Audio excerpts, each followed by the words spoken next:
welcome to meeting number 126 of the House Commons Standing Committee on Fisheries and Oceans. This meeting is taking place in a hybrid format pursuant to the standing orders. Before we proceed, I would like to make a few comments for the benefit of witnesses and members. Please wait until I recognise you by name before speaking. For those in the room, you can use the earpiece and select the desired channel. Please address all comments through the chair.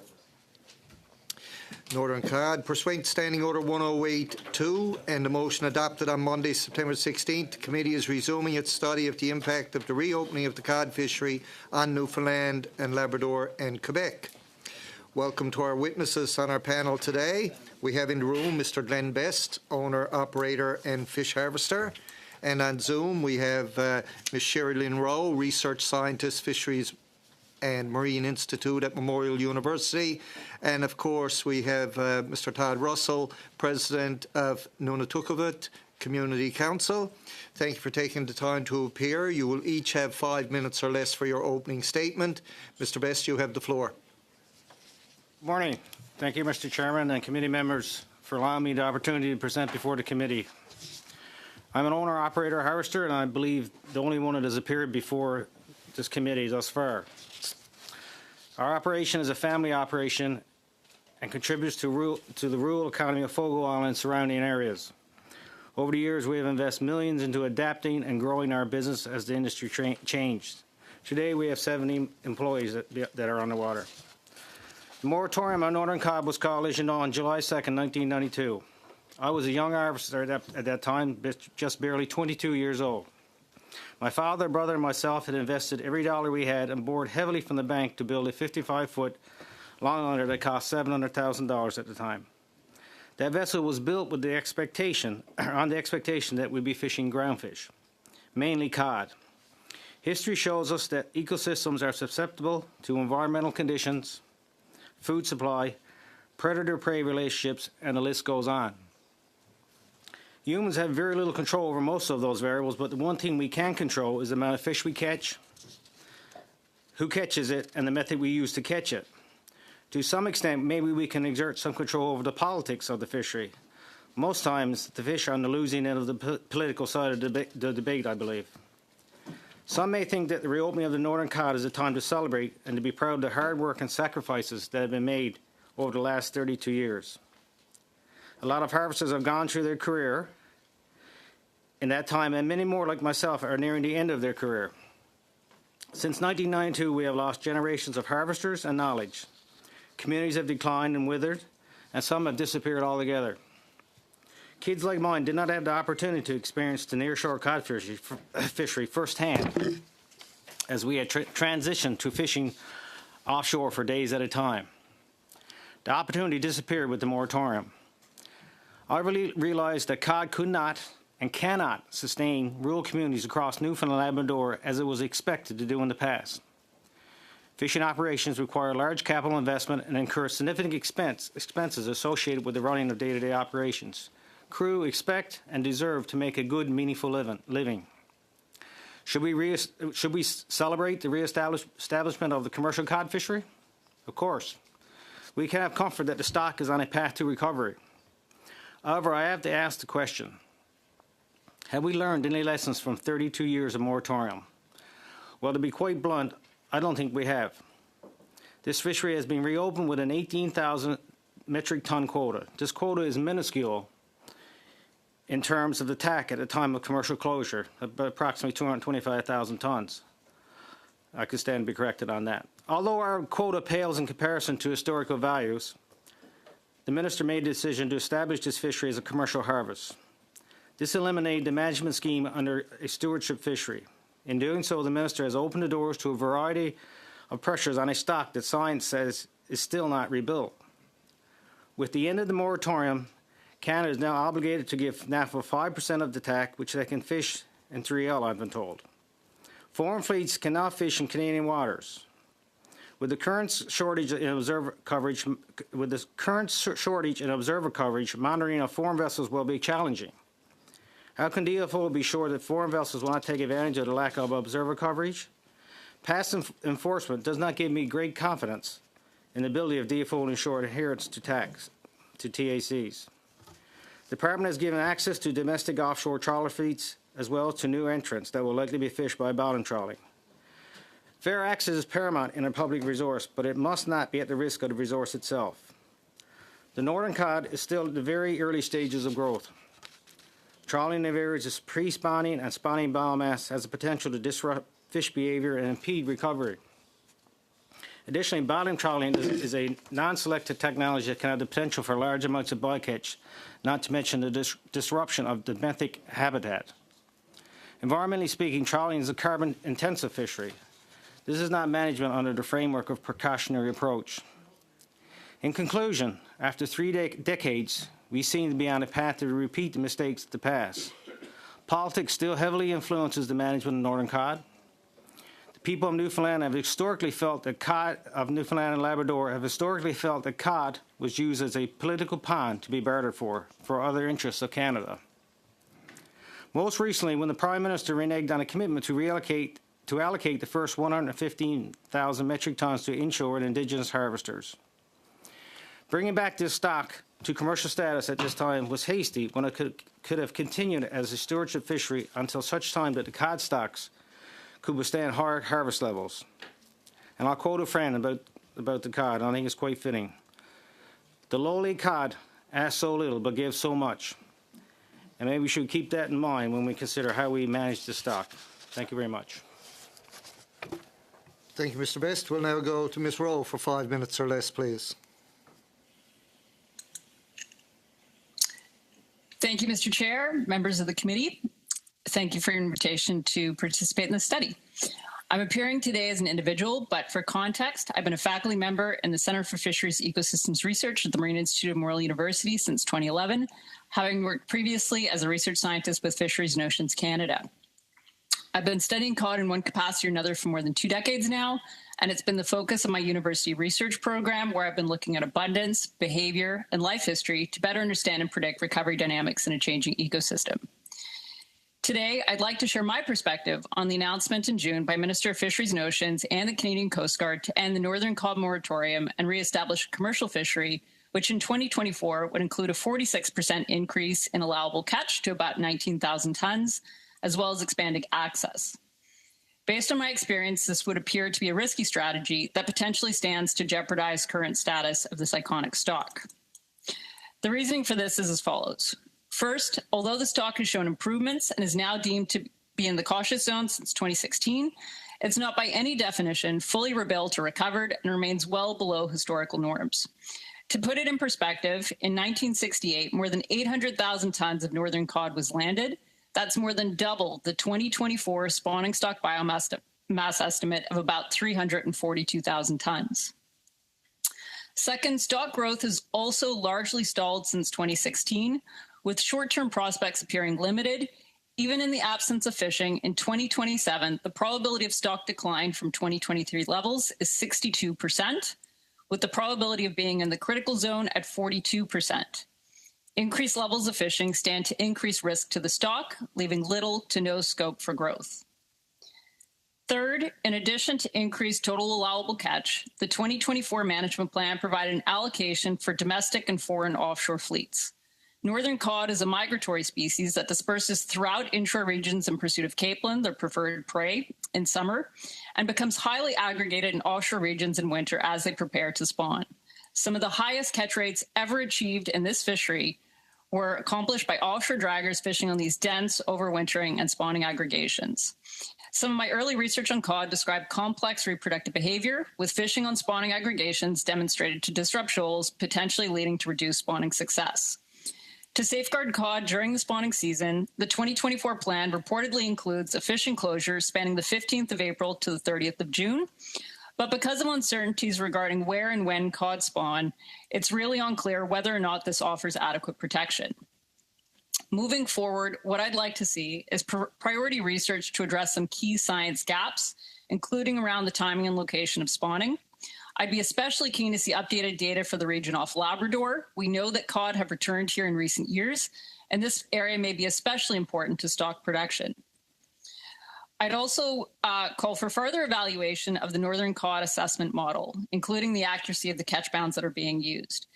NCAM, as it's known, is an impressive model which uses data from many sources. It was updated in October 2023, but questions remain about how it partitions mortality between fishing and other natural causes. This might not sound like a big deal, but it's really key to our understanding of cod population dynamics and our ability to make accurate projections as well as sound management decisions. I'd also like to see increased engagement for resource conservation. Following the cod collapse, there was a recognized need for a more comprehensive approach to fishery science and management, which, among other things, led to the formation of the Fisheries Resource Conservation Council, or FRCC. The FRCC brought together stakeholders to provide a forum for transparent communication and participation in decisions about resource conservation and scientific priorities, but unfortunately was disbanded in 2011. Given ongoing issues in the industry and new challenges presented by climate change, the need for an all-hands-on-deck approach has never been greater, and measures should be taken to foster improved engagement and communication. Some questions that merit discussion, for instance, might include: what should a reopened commercial northern cod fishery look like in 2024? Who should have access? What types of gear should be used? How do we balance potentially conflicting objectives? During the pandemic, there was a lot of talk about building back better. Given that we've waited 32 years for a renewed cod fishery, shouldn't the same logic apply here? Finally, I'd like to call for increased government transparency and evidence-based decision-making. Northern cod stock growth has been stalled since 2016, and the assessment model suggests biomass declines may be anticipated even in the absence of a fishery. Management actions in this situation should promote stock growth. What then was the basis for an expanded fishery in 2024, given that it potentially stands to compromise cod stock status? The fishery in Canada is a common property resource to be managed for the benefit of all Canadians, and in the case of northern cod, it would appear that we deserve some answers. Thank you. We'll now go to Mr. Russell for 5 minutes or less, please. Uluku Chair and honourable members, Todd Di Avunga. Good day, my name is Todd Russell. I'm a proud Inuk and I am the president of the Nunatuhavut Community Council, or NCC, representing approximately 7,000 Inuit from South and Central Labrador. Nunatuhavut means our ancient land and refers to our ancestral territory. Our ancestors have had a close and intimate relationship with the land, the ice, and the waters of Nunatuhavut since time immemorial, certainly long before European contact. Nunatuhavut Inuit are the beneficiaries of the British Inuit Treaty of 1765. This treaty is well documented, and as a people, we uphold and celebrate it today. My people in Nunatuhavut have relied on marine resources tracing back to antiquity, with northern cod subsistence and commercial harvesting deeply embedded in our history and culture. It is also well documented that our ancestors stopped to fish cod on the way to the treaty event itself. The survival of NCC's fishery and our future prosperity hinges on access and allocation of northern cod and other marine resources adjacent to Nunatuhavut. Communities like Black Tickle, Mary's Harbour, the historic site of Battle Harbour, and the many fishing places along our coast, from Chateau Bay to Seal Islands to Indian Tickle and Grady, to Cartwright and on to Fish Cove Point. These contain the irrefutable evidence of our Inuit forebears and the places where they and we today continue to pursue our livelihood. Our attachment, dependence, and adjacency to the northern cod resource is indisputable. The Nunatuhavut Community Council has never accepted the contemporary history of the allocation approach for northern cod. That approach, in our opinion, ensured the decline of our communities, marginalization, and lost opportunities. It was an embarrassment that defies what would be expected under the norms of equitable fisheries management. The Minister's decision of June 26, 2024 was an important step in recognizing and redressing the very long-standing issues for Nunatuhavut Inuit and other peoples residing on the Labrador coast. And I would just like to take a brief minute to provide some historical context. In the post-1900 era in the Atlantic Canadian fisheries, particularly after Nunatuhavut, it was marked by the arrival of rapacious industrialized fishing that interrupted hundreds of years of fisheries in Nunatuhavut. Foreign factory fleets descended on the Hamilton Banks after World War II and through to the late 1960s and pillaged the great cod resource off our shores. Canada's offshore fleet followed in the late 1970s. This later effort was coincident with a confluence of public policy and other decisions that resulted in the repeated financial collapse of the offshore sector, underperforming inshore fisheries, attendant fisheries restructuring, and the declaration of the 200-mile limit, to name a few. But none of this restructuring or allocation of vast quantities of fish in NAFO Division 2J was to lift up the historically disadvantaged communities of Nunatuhavat. The state or health of the northern cod stock has always been in debate, and so it is today. There is never absolute certainty, but the NCC is comfortable with the minister's conservative TAC level for 2024 and the science and management process we engaged in this past year. Over the past 5 years, the catch has gone up annually as the snow crab and shrimp fisheries have declined. Bringing back the cod fishery has already been extremely meaningful for our communities. Hundreds of our people are engaged in the fishery again along the coast of Labrador, in harvesting, processing, and in the management and administration of the fishery. It has brought back hope, and it has brought back optimism in our communities. The fishery itself has even given rise to housing starts in our little fishing communities. It is really a historical time. And when it comes to the codfish, let's look at history again and today. The historical catch and scientific records confirm one thing. The preponderance of the northern cod resource has an affinity to the Nunatuhavat coast. From the 70s to the 80s, it has averaged over 40% of the northern cod biomass that has been observed in NAFO Division 2J. Almost 35 years later, it is back to 50% of the biomass and 60% of the abundance observed of Nunatuhavat. The mere fact that the resource occurs predominantly of Nunatuhavat, that we are adjacent, is sufficient premise within accepted resource management practice to allocate a substantial percentage of the resource to the Nunatuhavat Community Council and our fishers. The resource space currently available to the NCC and to our fleet, which is constituted predominantly of NCC member harvesters, is now limited to small quantities of snow crab, northern shrimp, and northern cod. With the latter, cod, becoming of greater significance over the past 5 years as shellfish quotas have been severely reduced. Other species like pelagics and lobster, these things are not found in much abundance off the coast of Labrador. It is cod and other ground fish adjacent to Nunatuhavat that will matter for NCC harvesters and processors for the foreseeable future.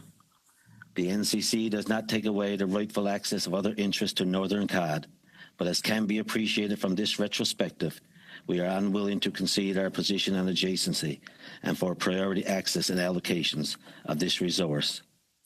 Despite much resistance, litigation, and persistence, Indigenous groups, including ours, are now being included in these allocation decisions. Thank you, Mr. Russell. Has gone over the 6-minute or 5-minute time.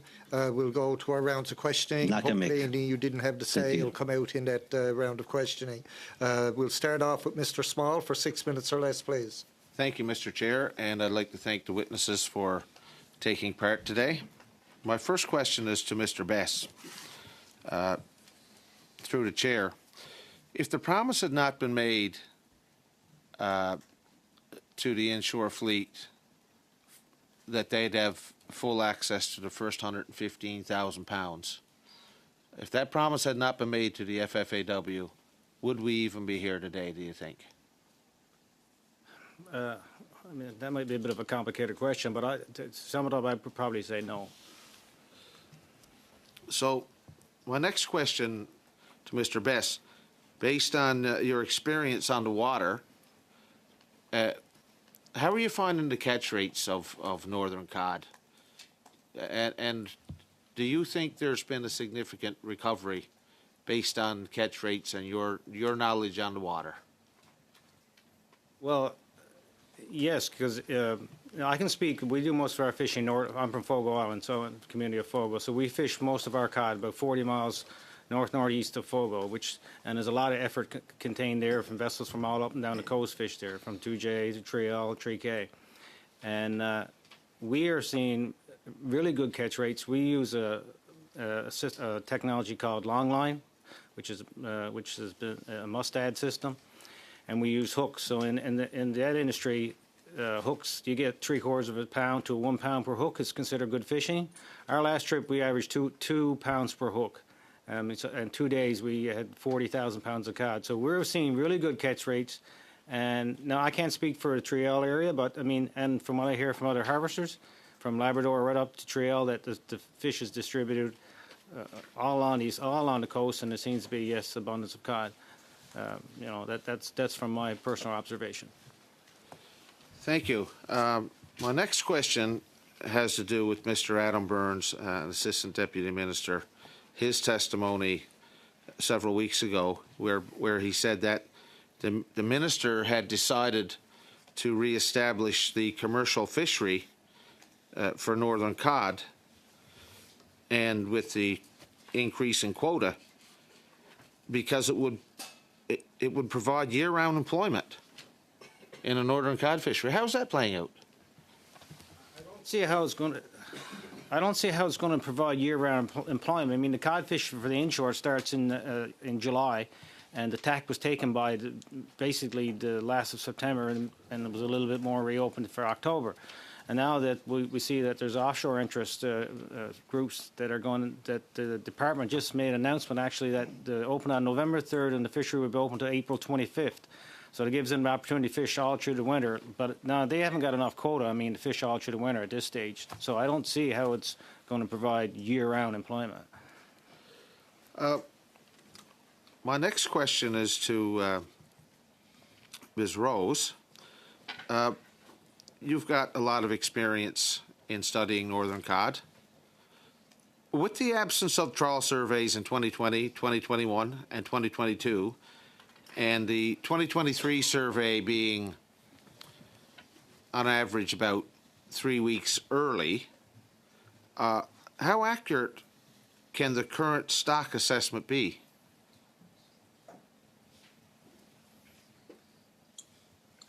Thanks, Mr. Small. Mr. Chair. The stock assessment and the assessment model use data from a variety of sources. It's not just the RV survey, although that does feature prominently, no doubt. They also use information from commercial catch rates, sentinel surveys, inshore juvenile surveys, and so on. There's a lot of data that feed into this evaluation.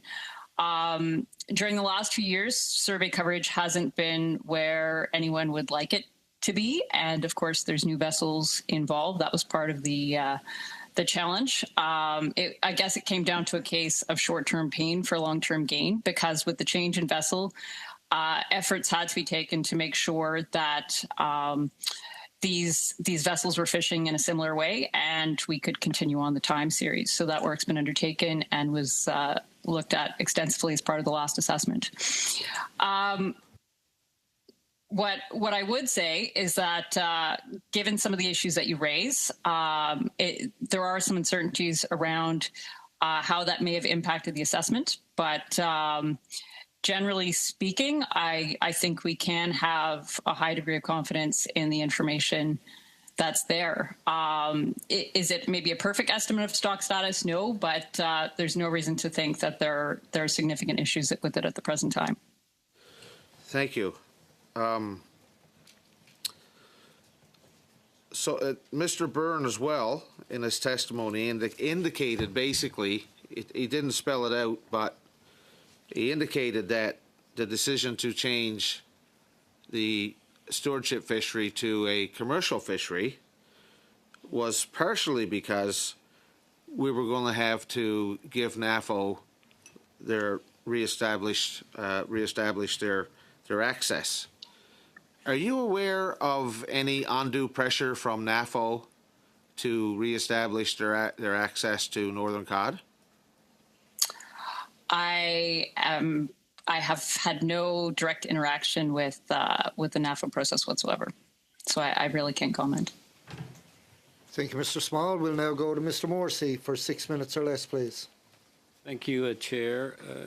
And through you, Chair, to Mr. Russell. Mr. Russell, did I understand you correctly when you stated that you were comfortable with the ministerial decision on northern cod for this year? You're on mute. You're on mute, Todd. Oh, good morning, Mr. Chair. Yes, Mr. Morrissey, that's right. I did say that we were comfortable with that particular decision. That particular decision really aligned with submissions that we had made to the minister some months prior to that particular decision being made.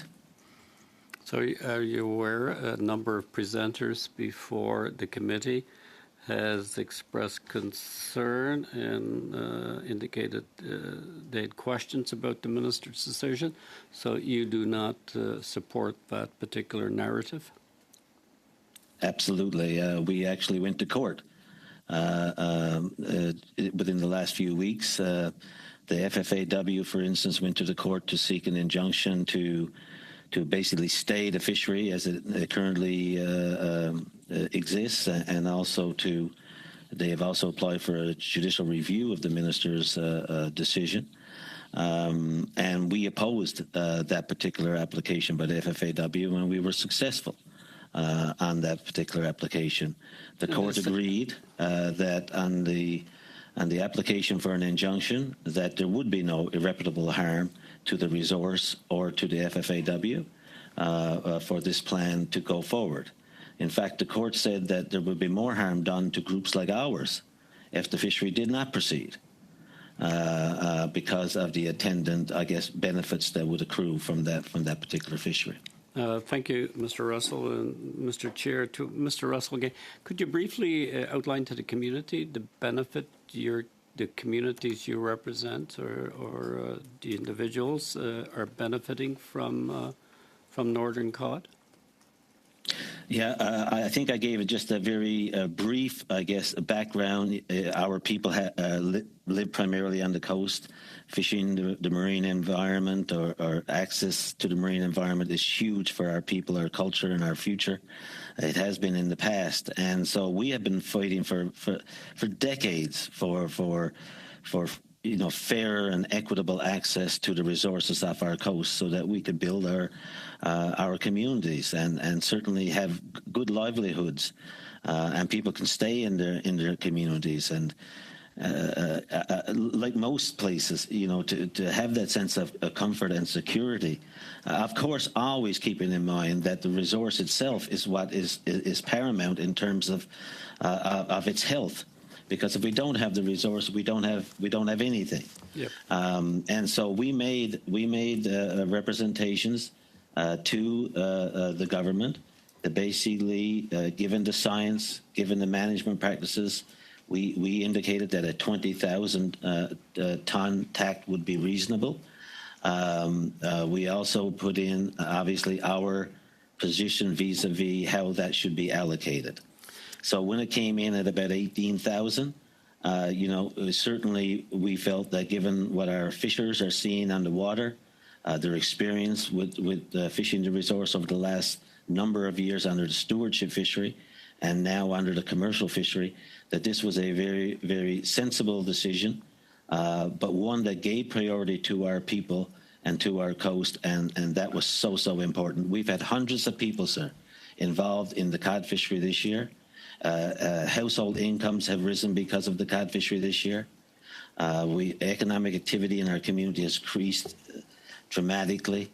And we've also had, more people involved in the processing side. Thank you, so Mr. Russell.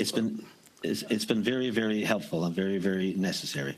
Okay, thank you for detail. I want to, in the time left, go back to Ms. Earle. Ms. Earle, you said that the FRCC was disbanded in 2011. Could you outline to the committee why and what are the shortcomings that you have observed since 2011? Did I interpret you correct? Yes, that's my understanding. I am not familiar with the rationale at the time for disbanding the FRCC, but that was one of the lessons. Since the FRCC has been disbanded, what impact have you experienced as it relates Sure. to the management of this fishery? And it doesn't necessarily have to relate specifically to the disbandment of the FRCC, but shortly after the cod collapse, there was a lot more engagement. Given what had occurred, there was a lot more engagement between the industry and scientists to try and do things better, more collaborative research on cod, and more discussion around management decisions. Over the last decade or so, we really seem to have lost some of that. Yes, there's still participation by these groups in the science advisory meetings. We have industry advisory meetings and whatnot. But I think there's room for a lot more dialogue to help solve some of these challenges that exist. Thank you. Thank you, Chair. Thank you, Mr. Morrissey. We'll now go to Madame Debienne for 6 minutes or less, please. Merci, Monsieur le Président. Merci à nos Thank you, Chair. Thank you, witnesses. Welcome to our committee. We are delighted to have you here. Your testimonies are very relevant. Let me start with Ms. Rowe. Are you able to tell us this? I always ask this question because we are always concerned in Quebec and in the St. Lawrence Gulf, concerned about our own codfish, which seems to be similar, but it doesn't seem to have the same DNA like the northern cod. The cod we have in the St. Lawrence River, is it similar to what you have in the north?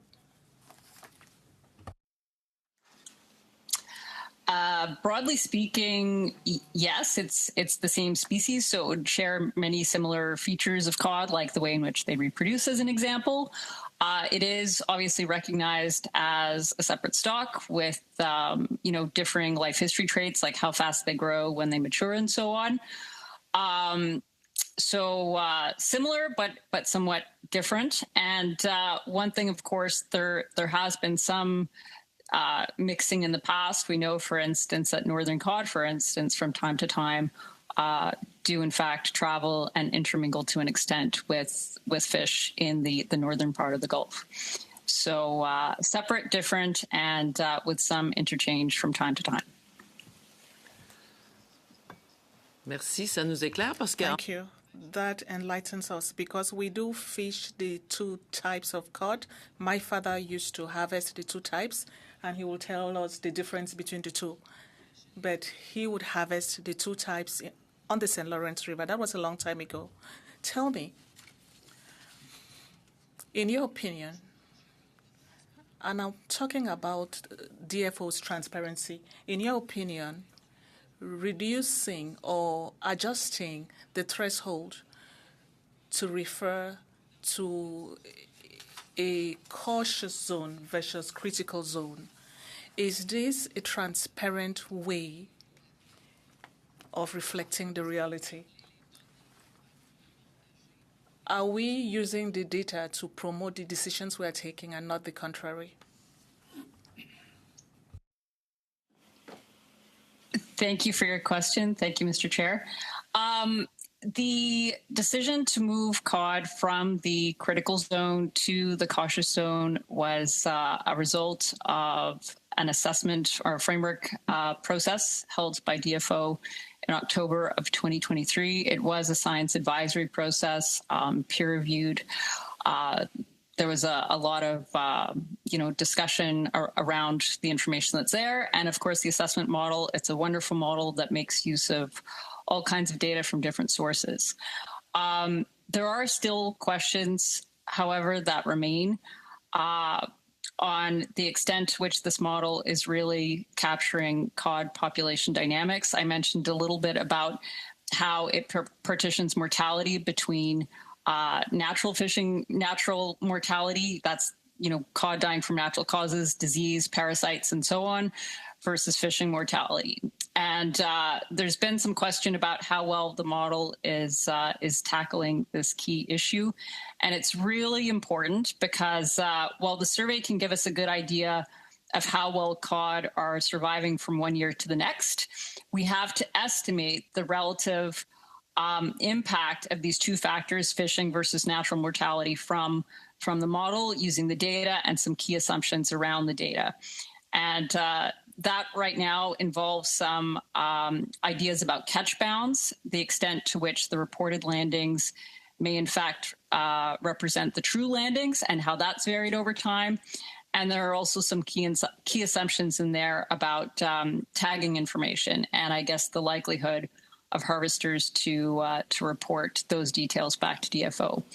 So there are questions I think that require further examination, and hopefully that will happen over the months and years to come. But the decision to change the reference point did stem from a science advisory meeting. Merci infiniment. Monsieur Best. Thank you. Mr. Best. You are an operator, so you understand what is happening on the ground. In your opinion, the arrival of offshore harvesters for cod, northern cod,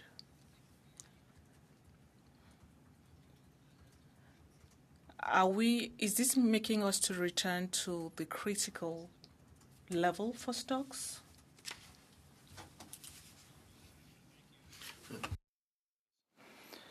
When you say offshore, you're talking about, I'm assuming, mostly bottom trawling and bigger offshore vessels. Mm-hmm. And in the past, I mean, we've seen what happened with concentration of these large vessels that can fish any time of the year, any type of weather, through ice and all kinds of conditions. So that's when I say in my opening remarks, are we doomed to repeat the mistakes of the past?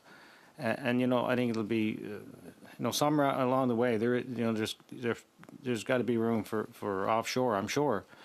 But, I mean, with the commitment of 115,000 tons before we even entertain that kind of fishing, we could be putting ourselves backwards really quick and go back into a critical zone and do damage that we don't want to do. So that's why I said, are we doomed to repeat the mistakes of the past? So right now, I don't think that we're at a position. I mean, I'm comfortable with the 18,000 ton quota, what I see on the water, but I don't think we're at a position right now that we should be introducing large vessels and bottom trawling back into the industry. Thank you. Thank you, Madam Debian. We'll now go to Ms. Barron for 6 minutes or less, please. Thank you, Chair, and welcome to all of our witnesses here today. My first question actually perhaps would be best to start with Mr. Best, just following the response that you were providing.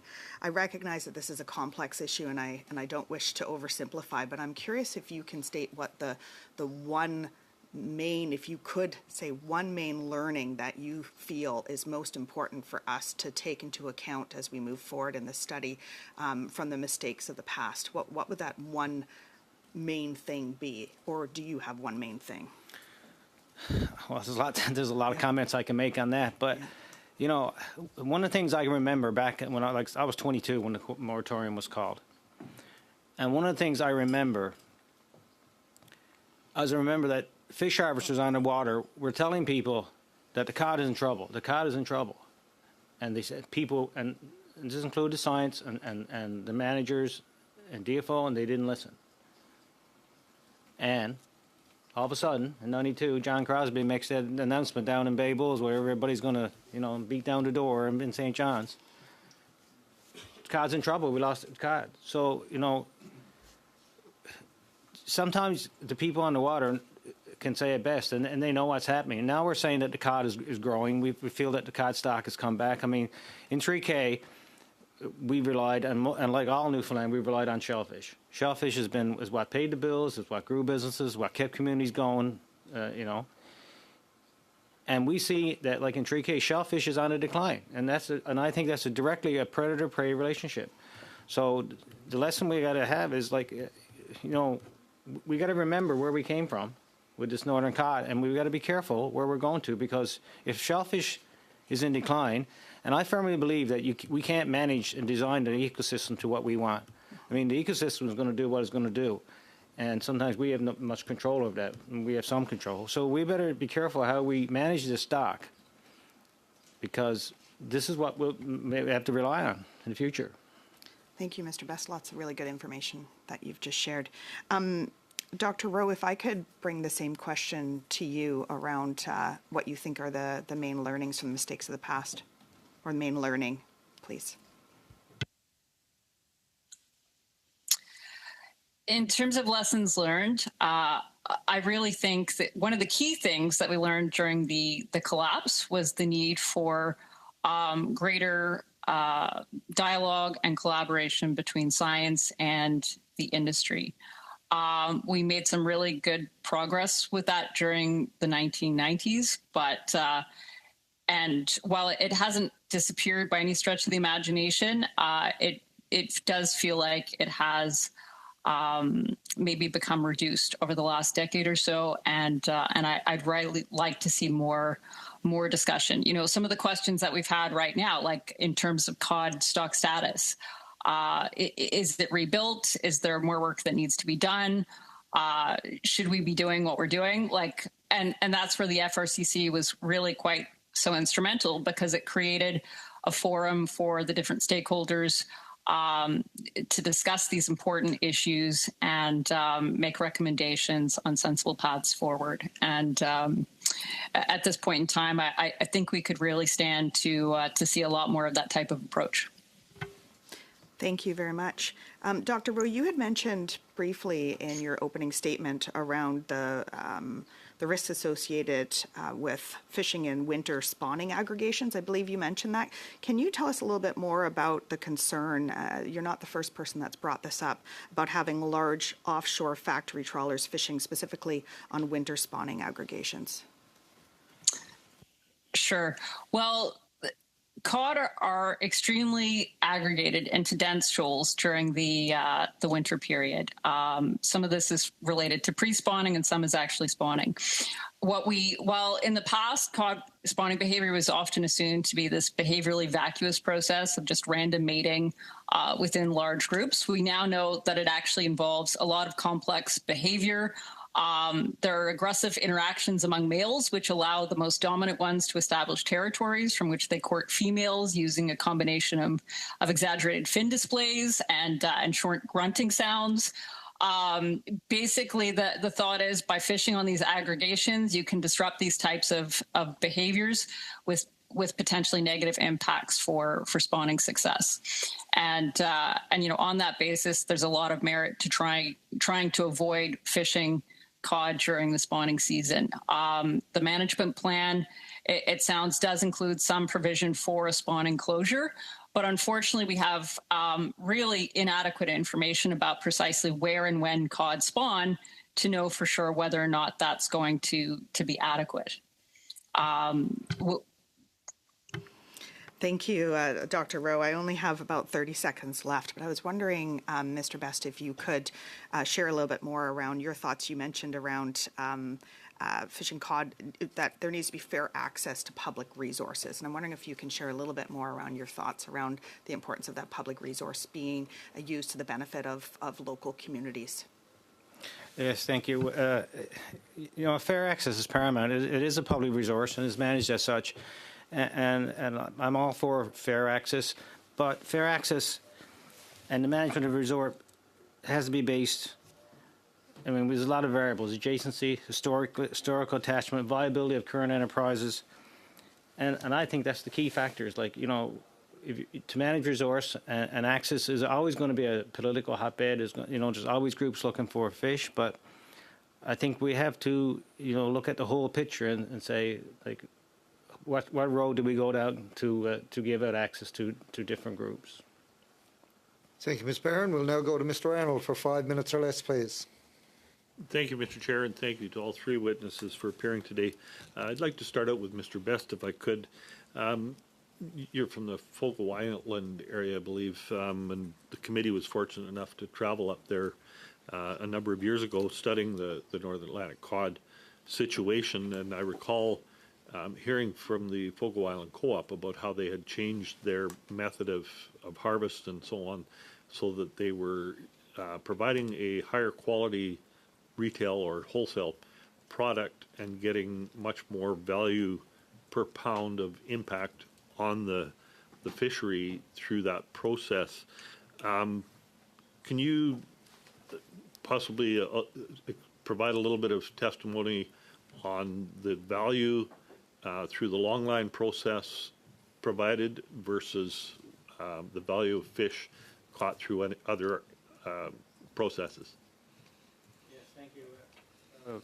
And I might say that you mentioned the FOPO and co-op. We're the largest fisheries co-op in Canada, I think, producing, and we've been around 57 years. Pretty proud of that. But when it comes to quality yield, like there's been, with the help of the AFF, the Atlantic Fisheries Fund, they've invested millions into long line technology. And my opinion is it's a fantastic way to fish. There's very little bycatch. There's very little bottom destruction or habitat destruction. It's just a hook that goes out, that's out on the bottom, and the fish come and takes the hook. So the co-op buys that fish, and we just finished fishing in October. The problem is that there's not enough quota late enough into the year because a lot of the fish comes in earlier in gill nets, and that's a challenge when the fish are full of capelin. The water temperatures are at their highest, and so there's a lot of challenges catching fish at that time of year. And I understand that small boats, that's the time of year they need to catch it. But so there's a balance between catching how much fish you catch in the summer, how much you can catch in the fall when the quality is probably better. And just to say, with the long line product, that fish goes into the co-op was buying and getting that product into a customer that pays more for the fish, so you can get a better product and a better return. Okay, thank you. Would there be an impact on marine certification recognition of the long lining versus the bottom trawling product in the long run? Do you expect there could be any impacts on the marine certification? Well, when you talk about the certification, I guess you mean like groups like MSC, Marine Stewardship Council. Yes. I mean, I'm not the best person to ask on that because I don't know the process. I mean, they do audits, and there's a process where a fishery has to meet certain requirements and to get certification. So, I would suspect maybe long line would be would be more favorable. I don't know how they would view it, but I would suspect it would be. But when you're talking about bottom trawling and I mean the trawl doesn't discriminate what goes in there. There's no grid. There's no sorting like shrimp. So I would think there could be implications in terms of certification for the cod and when you're using different gear types. Okay, thank you. No, from the way I understand it, the fishing areas have been split or divided differently. Can you provide your input on how that is impacting the inshore fishery or either fishery, the inshore or offshore? Yeah, historically, the cod was managed on the 2J 3KL. So that's right from Labrador to Tree Island south. And I mean, under the way it was managed up to a couple of years ago, there was a set tack and there was weekly limits, and everybody fished under the same thing. As of late, now 2J has been assigned a different portion. They get 20% for the same vessel class that I fish and all others in 3KL. But their trip limits are greater. They can, so I say, just to fall for a fall fishery, they get a biweekly limit of 120,000, I believe, and I get a biweekly of 42,500. So, I mean, there's a lot of friction in the industry regarding how that management scheme is set up. Okay, and were you consulted on how that division would take place, or was anybody consulted on that change in the division and tax? I wasn't privy because I wasn't part of those processes. Because I'm a mere individual, must represent myself as an individual harvester. And through the FFAW and the Groundfish Council, I guess that was discussed, and then of course through DFO, and those decisions were made. Thank you. I think my time's up. Yeah, thank you, Mr. Arnold. We'll go to Mr. Kellaway for 5 minutes or less, please. Thank you, Mr. Chair, and thanks to the witnesses, Mr. Best and Dr. Rowe and Mr. Russell. Really good testimony here today with respect to northern cod. And I'm going to start with Mr. Russell. And there's a couple of things that really hit home to me about your opening remarks, some key words, equitable fisheries management, and you talked about the optimism and hope that it's brought to communities. And I think it's really important to highlight that. And I like the word equitable fisheries management, because when we look at the quota for this year, it's 84% inshore, 10% Indigenous, Innu and Inuit, and 6% offshore in terms of quota. And you talked about the optimism and hope. And I want to kind of drill down a little deeper, though, of what it's like, if you can, to talk about when you're not involved in a fishery or you're not involved in a significant way. Because I think that's really important to get a sense from you and the people you serve of what that feels like for the folks around this table and folks that are watching. That's number one. And number two, during testimony, it was referenced that northern cod in Newfoundland and Labrador will be processed in Nova Scotia. And I'm wondering if you can give us any feedback as to processing plants in Newfoundland and Labrador. Have they or will they be extending hours of operations to accommodate processing inshore or offshore? Thank you.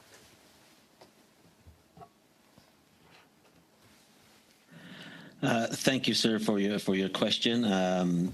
Yes, the cod fishery is hugely important for my people and the communities.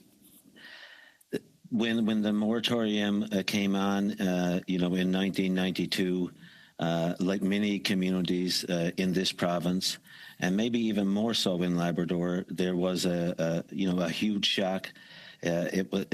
It really struck our communities in such a visceral way, because cod was really almost the entire kind of fishery that we had on the coast of Labrador.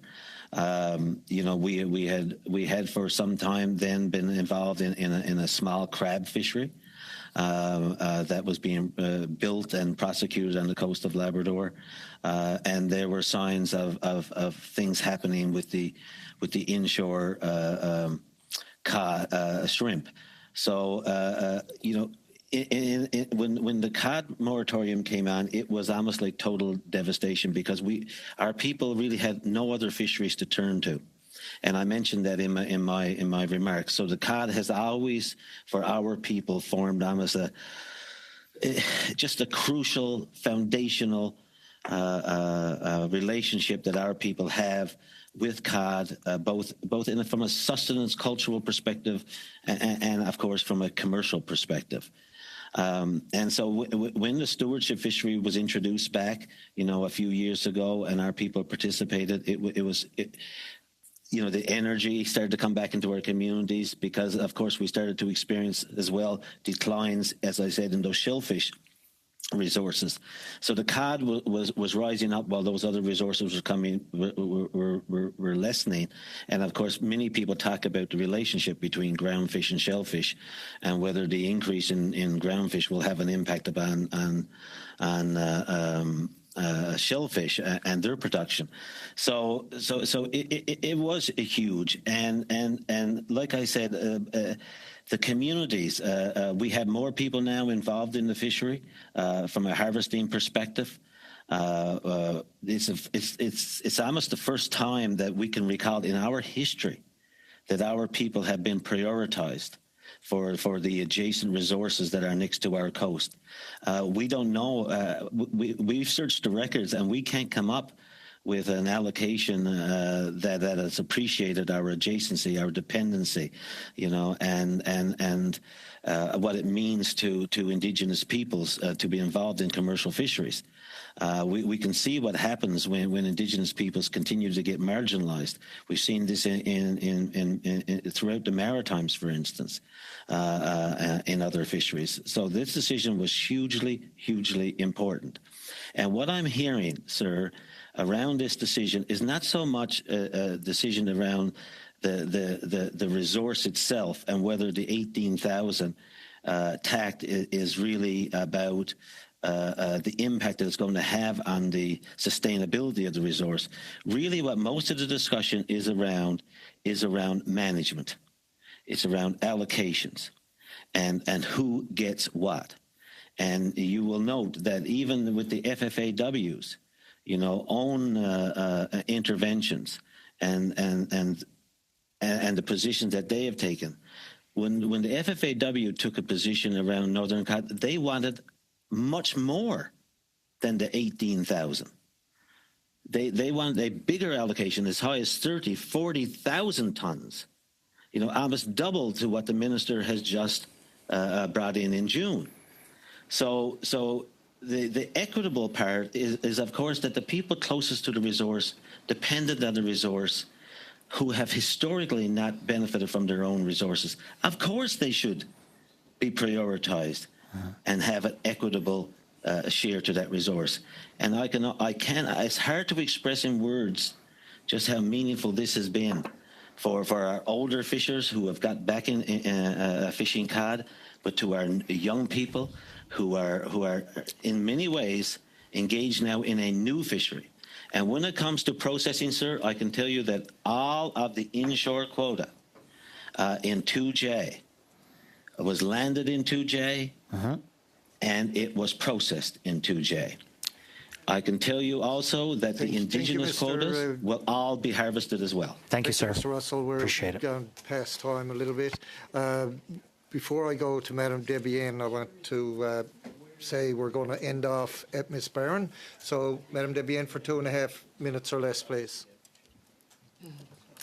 Merci beaucoup, Monsieur Best. Thank you very much, Mr. Best. I'll come back to you if I have a few minutes.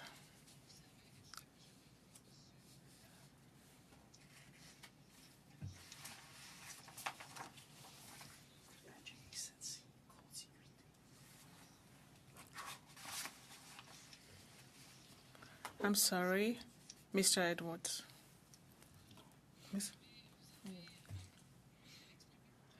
You expressed your concerns about the capacity of your people to preserve access to a resource that is part of your tradition and feeding habits as well. Are you trusting DFO to consider this issue in concrete ways as we move forward?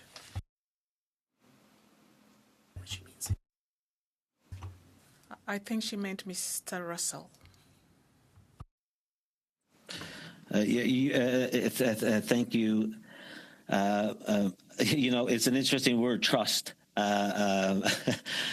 We have been involved, I guess, in much more in the processes that DFO has in place around science, around assessments, around surveys, all of those kinds of internal processes to DFO, which does touch on external, if I can say, partners, users. We have been involved much more in those particular processes. Is that building trust? I think it's building some trust in the system, but I think trust gets really built when we see what we bring to the table is reflected in decisions. With the decision of the minister in June of 2024, I can see where what we have contributed to the process has been, I believe, heard and been reflected in some of those decisions.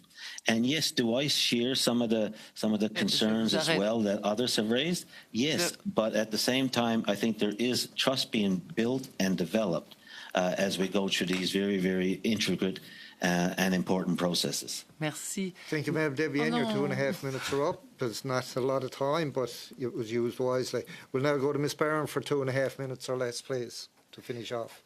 Thank you, Chair. I think I'm going to give my last question to Mr. Best, who's here with us today. Thanks for all your testimony. Mr. Best, through the Chair, we'd spoken a little bit about the impacts on my family through the cod moratorium, but also around your multi-generational fishing family in Newfoundland. I'm wondering if you could speak a little bit to the impacts, in particular the fact that through a stewardship fishery model over the last 3 decades, there have been so much done by local fishers to rebuild and to work on the rebuilding of the cod stock. Can you talk a little bit about the impacts and the work that's been done to rebuild this fishery over the last few generations? Well, what context do you mean, like, work that's being done? Can you elaborate a bit? Well, a couple of things. First of all, curious around the impacts that the cod moratorium had on your family, but also the fact that since then we know that there have been so many fishers who have done work to ensure that they are protecting the cod, that there has been a huge investment of changing the methods in which the fishing has been done and so on. So perhaps you could speak to that. Okay, yeah, thank you. Yeah, sure. Like back in '92, like I said, the impacts on the community were huge. It was the impacts were big for all communities. I mean, as I told you earlier, the community of FOPO Island was 5,000 people, 1,000 kids in school in 1987 when I graduated. And now my wife's a teacher, now we're at about a little over 2,000 people in the community, and we're at about less than 200 kids. So, you know, we lost generations of harvesters, we lost culture. I mean, things that you'll never get back in Newfoundland. So the cod is, like I said, the lowly cod asked so little but gave so much. So it had such a large impact on Newfoundland and Labrador. So, you know, since then, we've went through the pain. We were lucky that we had shellfish that filled in the gap, and now shellfish are starting to decline again. So, you know, over the years, people have, you know, they had no fish to catch, very little, and they took small amounts of fish that they had to catch. Now we're transitioning to new gear types like longline with the help of the Atlantic Fisheries Fund. And I think that's sustainable ways to go forward. You can catch your fish like that, better quality. That's a couple examples of how the cod is impacted and how we've moved forward. Thank you, Ms. Barron. You had 2 seconds left, I think, but so you won't get a question in that time frame. So I want to thank the witnesses today for appearing, Mr. Russell, Ms. Rowe, and of course Mr. Best for coming and testifying and showing the committee what knowledge you have on this particular subject. We're going to suspend now to go in camera to do committee business. So again, thank you to everyone who participated.